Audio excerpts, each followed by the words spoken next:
পশ্চিমবঙ্গের বিধানসভা ভোটে দু দফাতেই এবার রেকর্ড ভোট পড়েছে। দলে দলে মানুষ বেরিয়েছেন ভোট দিতে। 2021-এর তুলনায় ভোটার সংখ্যা কমলেও প্রদত্ত ভোট বেড়েছে চোখে পড়ার মতো। এই উপচে পড়া ভোটের নেপথ্যে নানা কারণ থাকতে পারে, তার মধ্যে অবশ্যই একটা হলো এসআইআর। এবার ভোট না দিলে পরে ভোটার তালিকা থেকে নাম বাদ যেতে পারে, এই আশঙ্কা থেকেও অনেকে ভোট দিয়েছেন। ভিন রাজ্য ভিন দেশ থেকে ট্রেনে প্লেনে চড়া দামে টিকিট কেটে অনেকেই ফিরেছেন রাজ্যে। যেমন সল্টলেকের বাসিন্দা, পেশায় চিকিৎসক অর্ণব সরকার, 20 বছরের উপর কর্মসূত্রে থাকেন প্যারিসে। বিধাননগর কেন্দ্রের ভোটার তিনি। দ্বিতীয় দফায় ভোট দিতে আকাশপথে প্রায় 8000 কিলোমিটার পেরিয়ে শেষবার ভোট দিয়েছিলেন 2011 সালে। এসআইআর হয়েছে এবছর, সেরকম একটা নতুন আবহাওয়া, তো সেই হিসেবে মনে একটা ছিল যে অনেকদিন ভোট দেওয়া হয়নি, এবার ভোট দিতে যেতে হবে। সুদূর ইউরোপ থেকে 11 বছর পর ঘরে ফিরে দিলেন ভোট। শান্তিপূর্ণভাবে ভোট প্রয়োগ করতে পেরে নির্বাচন কমিশনকে দরাজ সার্টিফিকেট দিয়েছেন বিধাননগরের বাসিন্দা চিকিৎসক অর্ণব সরকার। আমার মনে হয় ঐতিহাসিক যেটা আমি দেখলাম এবছর, সেটা হচ্ছে যে মানে পশ্চিমবঙ্গে হয়তো প্রথমবার আমার অন্তত দেখা যে বিশেষ কোনো হিংসা হয়নি এবং কোনো মানুষের মৃত্যু হয়নি। সেটা একটা বিরাট বড় ব্যাপার। কেননা এত বছর ধরে আমরা সবসময় শুনে আসতাম যে ভোটের আগে এতজনের মৃত্যু হয়ে গেল, এখানে এতজনের মৃত্যু হলো, আজকে এখানে বোম পড়লো, কালকে এখানে, সেইগুলো যে হয়নি সেটা একটা বিরাট বড় উৎসব। এটাই আমার মনে থাকবে, এবং মানুষের স্বতঃস্ফূর্তভাবে এত সংখ্যায় ভোট দেওয়া, সেটাও একটা বিরাট বড় ব্যাপার। অর্ণব সরকারের মতো অনেকেই বাইরে থেকে এসেছিলেন নিজের ভোটটা দিতে।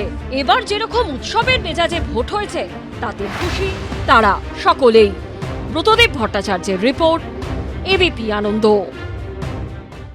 ভোট পর্ব শেষ, এবার ফলের অপেক্ষা। তার আগেই দক্ষিণ 24 পরগনার ফলতা কেন্দ্রের 23টা বুথে পুনর্নির্বাচন দাবি করেছে বিজেপি, যার প্রেক্ষিতে তৎপর খোদ মুখ্য নির্বাচন কমিশনার জ্ঞানেশ কুমার। তার নির্দেশে স্ক্রুটিনির কাজ তদারকির জন্য সোজা ডায়মন্ড হারবারে পৌঁছলেন বিশেষ পর্যবেক্ষক সুব্রত গুপ্ত।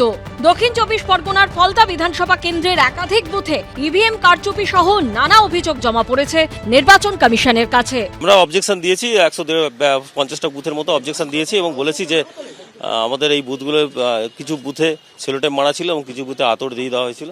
এই সবার ভিত্তি করে অভিযোগ জানিয়েছি এবং অভিযোগ জানানোর পরে ওনারা সেটা দেখেছেন, দেখে বলে আমরা খতিয়ে ব্যবস্থা নেব। বিজেপির অভিযোগ পেয়ে তৎপর হয়েছে নির্বাচন কমিশন। কমিশন সূত্রে খবর, বৃহস্পতিবারই বিশেষ পর্যবেক্ষক সুব্রত গুপ্তকে ফোন করেন জ্ঞানেশ কুমার। নির্দেশ দেন ডায়মন্ড হারবারে গিয়ে স্ক্রুটিনির কাজে তদারকি করার জন্য।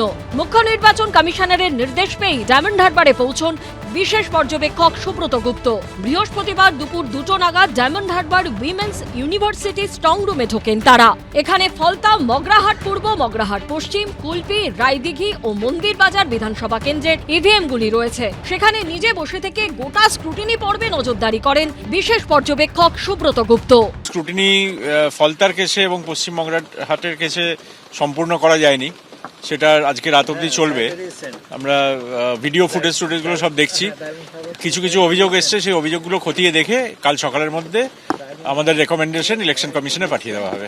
এদিন সুব্রত গুপ্ত আসার আগে স্ট্রং রুমে পৌঁছে যান ফলতার তৃণমূল প্রার্থী জাহাঙ্গীর খান।